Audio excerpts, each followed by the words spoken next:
Hi, and welcome to this lesson on deciding to change. We are going to talk about what to do if you decide that you are an alcoholic or an addict, and if you decide you're ready to make a change. Making a decision to change your behavior is a process. It takes time, and that process can ebb and flow over months or sometimes over years.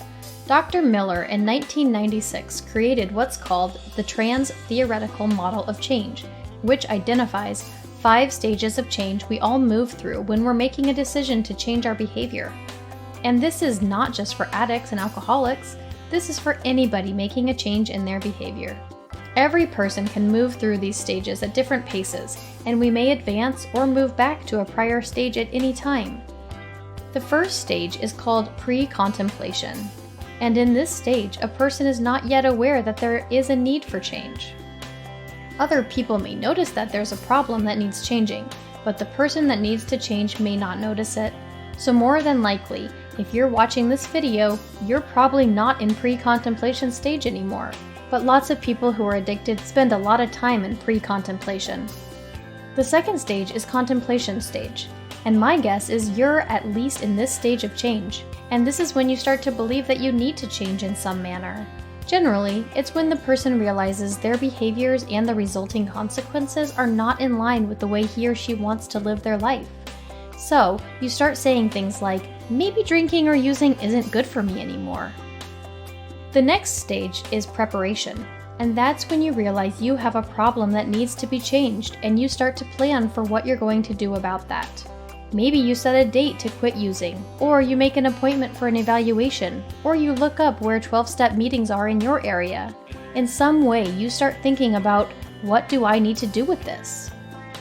The next stage is action, and this is when you actually put the plan into place that you created. So maybe you start going to a 12-step meeting, or you enter a treatment program, or you start to see a therapist, any kind of action. The last stage is maintenance, and that has been when you have sustained your change for 6 months or longer.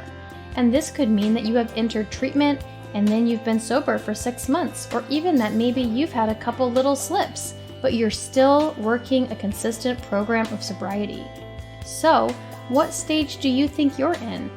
And I'd like you to think about whether or not you've been in other stages before. It is not uncommon for people to get to the maintenance stage and then relapse and go back to the preparation or contemplation. And think about what it might take for you to move to that next stage.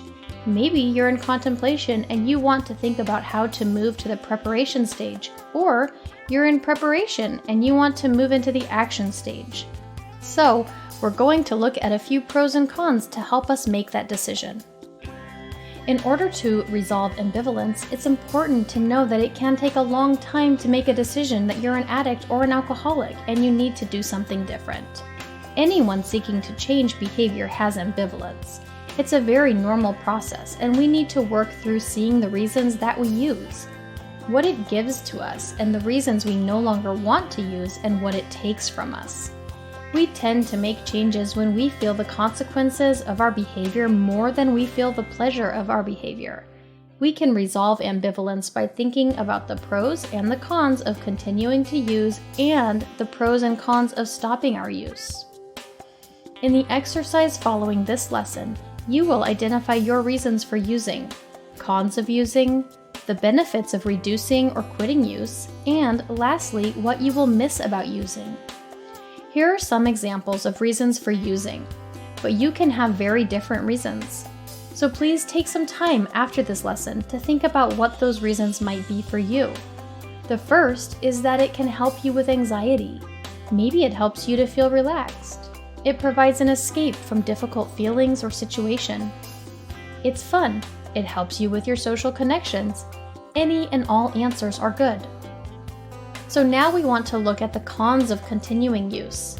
Maybe you're having health problems, such as liver disease or heart disease, or the using is causing or worsening emotional problems for you.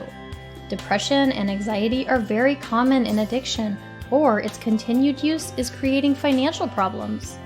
It's creating problems in your relationships, or it is causing problems with productivity. Either you're having difficulty with work or school. So think about what those problems of continuing to drink or use are for you.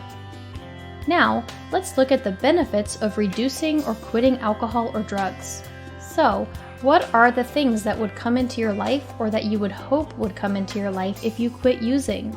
That could be improved health, more stable emotions, improved relationships, saving money, performing better at school or at work, or feeling better about yourself. What benefits are you looking for? And lastly, we want to think about what you will miss about drinking or using. What are the cons of quitting use? Maybe you would miss the positive mood from using. You'll miss the activities you did while you were using, or the people that you associated with when you were using. You might miss the friends that you used to use with, or not being able to cope with emotions. What do you think you might miss about drinking or using?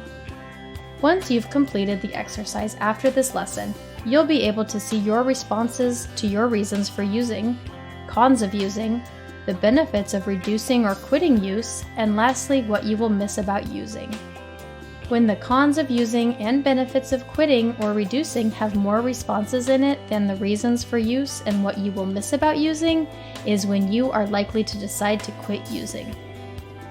Thank you for choosing the Recovery Village. If you or a loved one are struggling with mental health or substance abuse and would like to find out more about the programs we offer, please reach out to us directly at 855-387-3291.